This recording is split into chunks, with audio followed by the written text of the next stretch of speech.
Il mio albergo era nel centro di Gerusalemme Est, di dove lo Shabbat è vissuto e si ferma ogni tempo. Camminavo nelle strade come un saraceno perso, pieno di dubbi nel tormento. Ero sballottato nel vento sotto sembianze umane. L'angelo si presentò, lui messaggero del cielo. Piano piano mi sussurrò, parlava una lingua antica, parlava la mia anima ferita.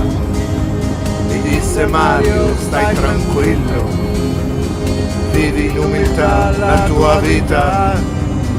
Segui il respiro del vento, annuncia la pace nel mondo, anche se pochi ascolteranno il tuo canto.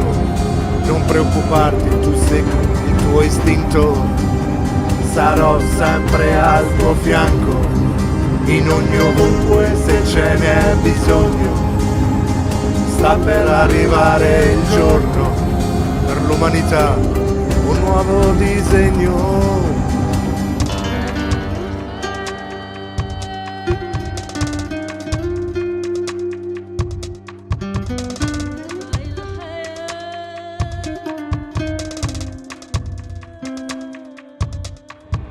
La terra sarà cerchiata, messa a fuoco, ma tu non perdere fiato sotto le lance dell'odio.